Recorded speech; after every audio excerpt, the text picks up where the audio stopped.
All right, I have a couple questions actually. So just so you know where the questions are coming from, I'm a child protection investigator with Hennepin County, and so my interaction with children, especially who are involved in homelessness, is from a little bit different perspective than educators. And so one of the questions that I had is that when you had up the slide regarding testing, when you said that you go and you test the children to see about their executive functioning, it was right after you talked about first grade readiness for reading. My question was actually regarding when you're testing these children. So are you interacting with these children at the point of when they're first introduced to homelessness, or is it more of a longitudinal thing? Is it more incremental to where you're looking at them when they're first introduced, and then after a few months, and then once they're no longer, we call it highly mobile, so once they're more stable with their housing? And then I do have a second question after you answer that one. Sorry. Okay. Well, that's... on? Yeah. Okay. That's kind of a complicated question because, you know, we have different kinds of research, and I just wanted to give you an example because Cindy Hillier's here, who does screening for Minneapolis. One kind of research we do where we're trying to measure executive function is trying to see if there's value added in including that kind of assessment along with the other school readiness assessment that all kids receive, and then you can follow them administratively over time and see if there's differences or particular interest.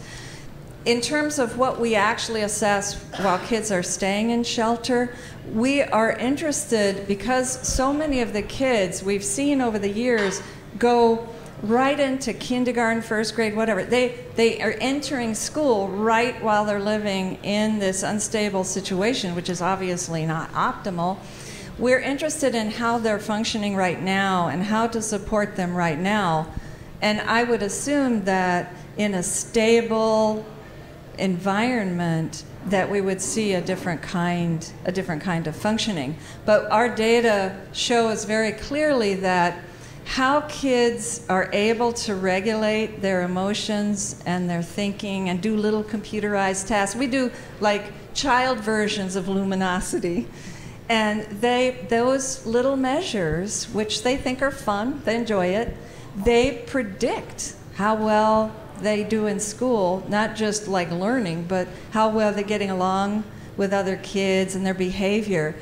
And, you know, I think it's been helpful to understand that process, but I would, whenever you're measuring anything in an unstable situation, as you would be in an emergency shelter, you don't assume you're measuring somebody's capacity. You're measuring how they're functioning under very difficult circumstances. So the other part of my question is that I noticed that your research was from 2013, was what it said on the bottom of a lot of the pictures. Mm-hmm. And so one of the things that I know that that Hennepin County does is it's a home-based school program. So the kids who are in these highly mobile situations and they are moving around a lot, no matter what shelter they go into, they can be transported to and from one school so that they do have that specific area that is stable in their lives. Have you seen any sort of I don't like to say increase of success, but have you seen any sort of emphasis or effects from the children actually having that one stable sense, even if they are highly mobile? I know you talked about home being very important, but have you seen anything in regards to, even though the home isn't stable, the school is? Have you seen any impacts? Well, I think that both the data and the perception of everybody I know is working with these children in education is that school stability plays an incredibly important role. And because relationships are really important for resilience, and to be, you know, to have that sense of continuity. There's been wonderful reports on the effects of school mobility on learning, regardless of whether you're homeless. It's not good to keep moving around.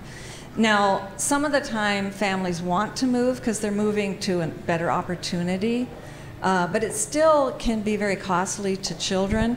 But I mean, one of the most important advances when they passed the McKinney-Vento legislation, thank you, Bruce Vento, you know, in Minnesota, is that it became possible to provide funding so that school districts and shelter providers could provide more transportation to try to send kids back to their school of origin even when they're moving.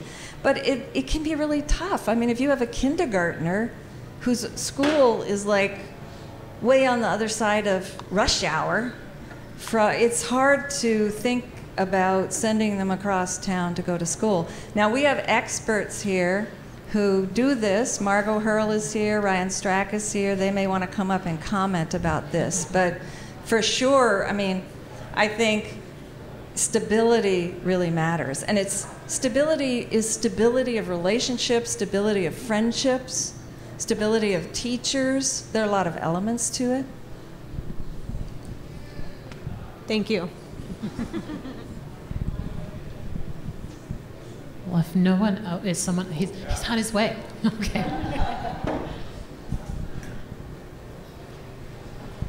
Can I ask a question of both? Okay. So, started my career as a high school English teacher. So it was more interesting than the beautiful poem was her reading of it and how she fluidly moved through punctuation.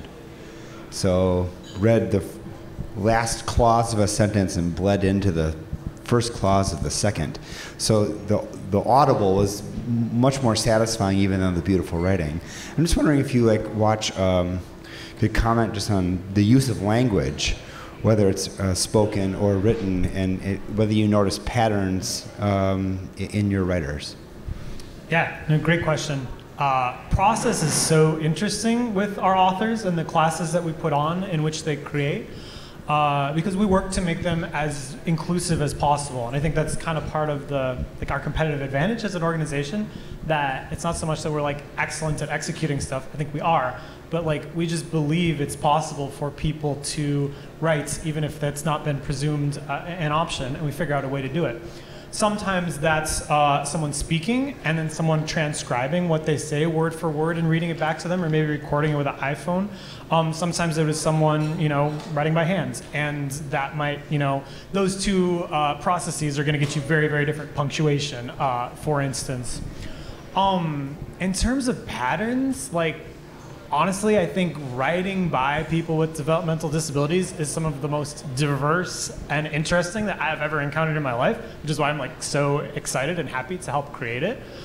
But you get a very different vibe, as you're saying, from someone speaking versus someone presenting themselves on the page. We have a lot of people, for instance, who just kind of talk and get into the flow of something and sharing it.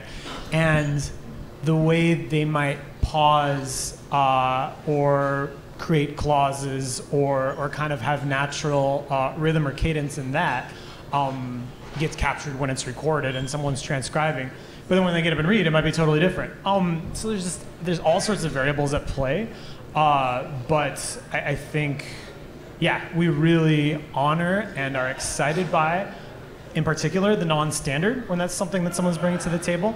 And that definitely includes cadence, punctuation, syntax, run-on sentences, everything. So yeah, if you dig into our work, it's all there. Could I comment before you ask me a question? I just wanted to comment from kind of the resilience framework on artistic expression and the function it plays.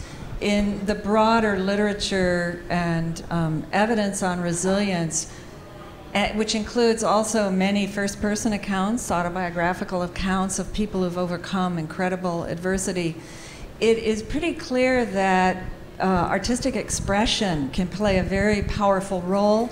And some of the most effective therapies for trauma and disaster and adversity are narrative therapies, where you tell the story, sometimes symbolically, sometimes in words.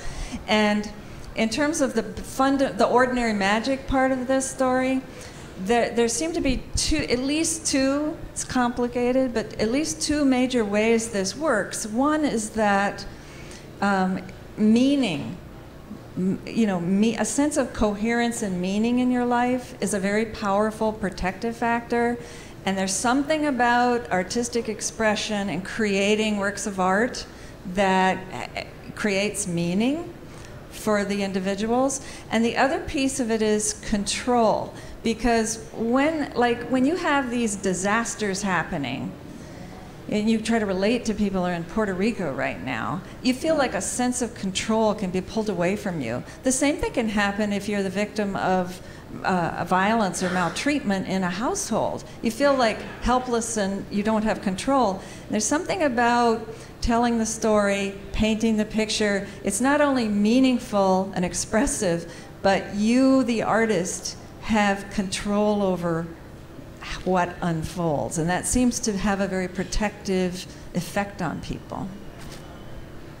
Next question. You segued to your own question beautifully. So tell Noah that I thought the reading was just stunning. It was wonderful. I'll pass along. Could you, so cocktail hour version of what you think resilience means? I think it's a term that's sort of become a bit either ubiquitous or borrowed from a lot of fields. Yeah. So when you describe youth resilience or what that means, and it's kind of the most layman terms, how do you describe what youth resilience looks and feels like?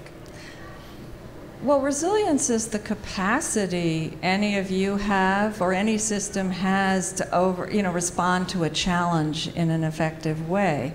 And when we see it, what we're usually seeing is how it's manifested. Like, you know that somebody has experienced adversity and you see that they're doing well or they're experiencing doing well. And what you conclude from that is that they have the capacity to overcome challenges.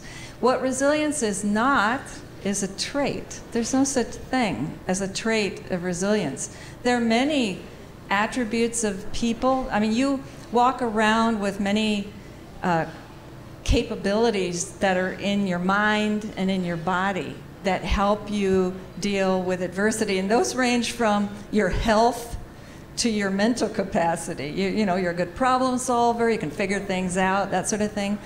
But a lot of the most powerful, protective tools that we have as human beings, partly from our biological evolution and partly from culture, is the capability of forming relationships and supporting each other and understanding when people need help and reaching out. So whether you're a baby who has a caregiver or you're an adult who is experiencing a disaster, relationships with other people provide a lot of the capacity we all bring to bear on overcoming adversity. And it's not a coincidence that when something awful happens, whether it's 9/11 or the floodwater starts coming into your home, the first thing people do is try to reach out and connect with the people they hold dearest.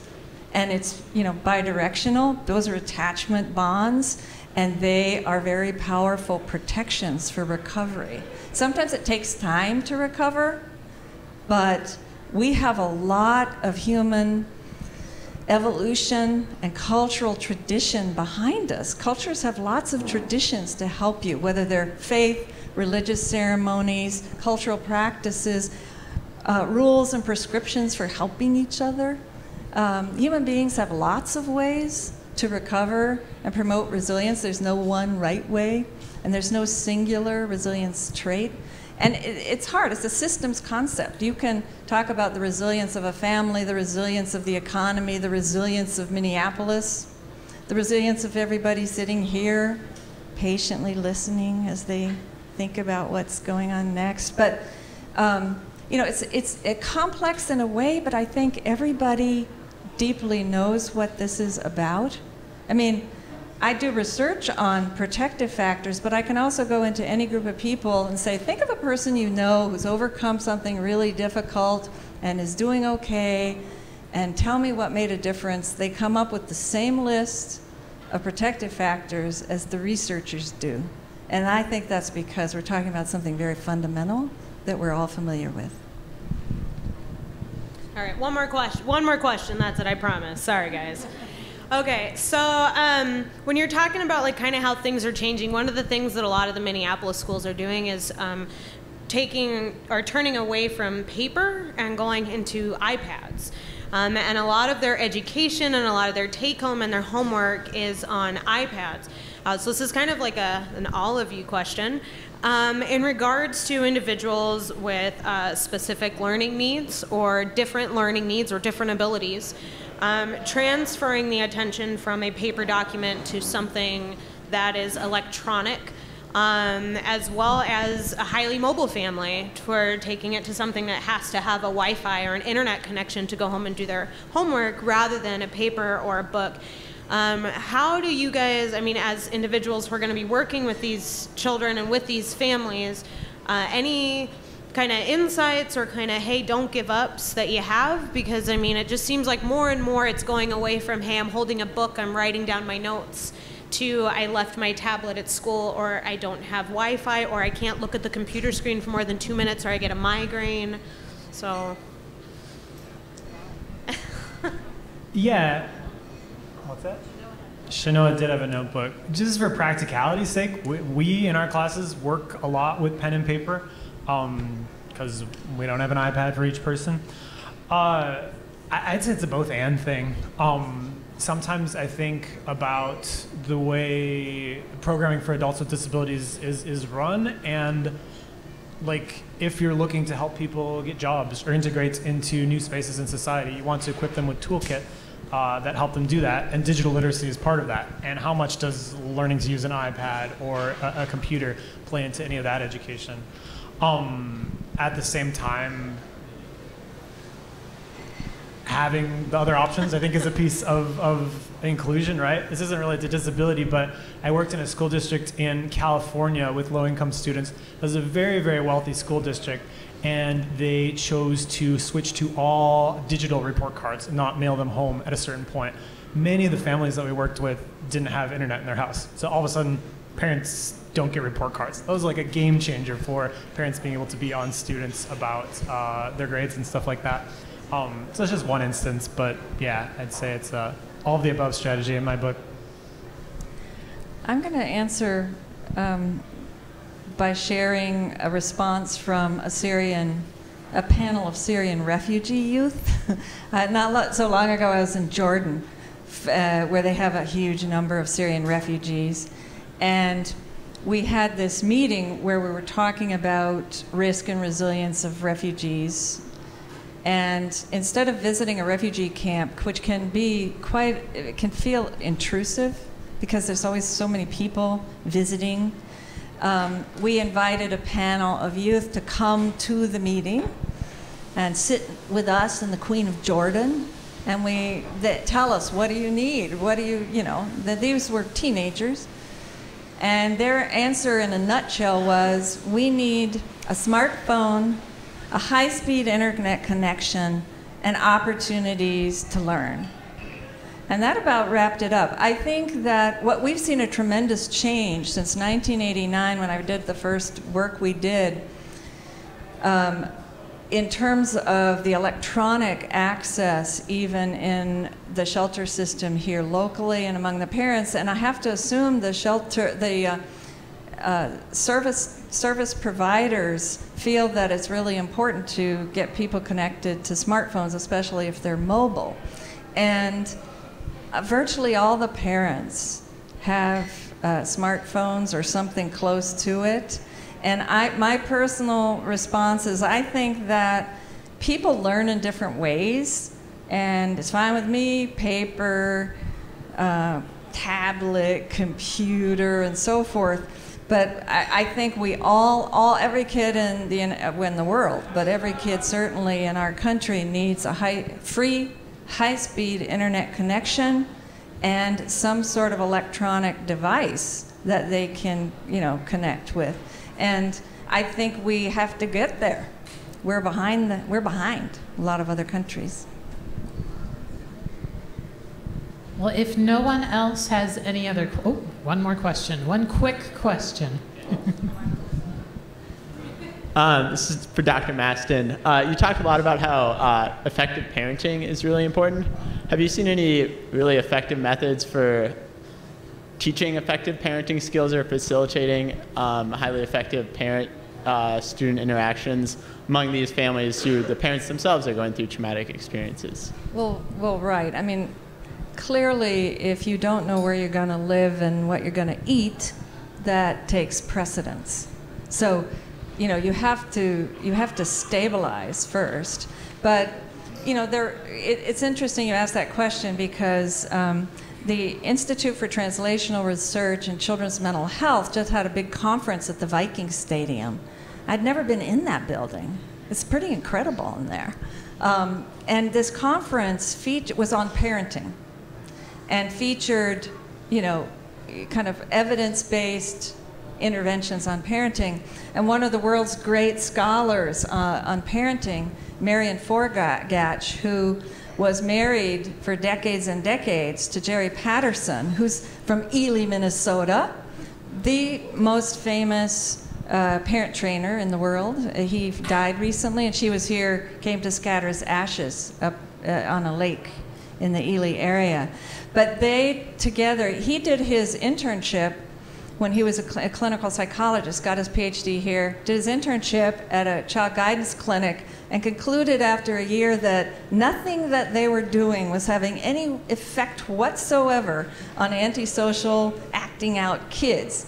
And so he went to Oregon and started this whole research program that lasted for about 50 years, first studying what causes antisocial behavior in kids, and then what helps parents get a handle on this and help their kids. And he developed the Oregon model of parent management and training that has been phenomenally successful. That's just one example. But in Norway, the whole country is being trained in this. But there's other examples, Triple P. Some people are training on television. But there are evidence-based strategies for parents that improve their skills. This is a skill just like other skills that you can learn. But, you know, in general, to pull back a little bit, there are specific strategies like that. But I also want to say that parents need support. We do not support parents in this country. I mean, we don't have parental leave. We don't have much of anything to help parents, working parents, manage everything that's put on their plate. And it's really challenging to be often as a parent experiencing homelessness who may have very little support, maybe on their own. They're moving around, they're not settled, to do everything we expect parents to do and still manage to keep the household running. It's just very difficult. And when you visit other countries, it really sinks in that we just don't support families. I try to get the message across that the resilience of a child depends on the resilience of family. You've got to support the family and the parents if you want to build resilience in children.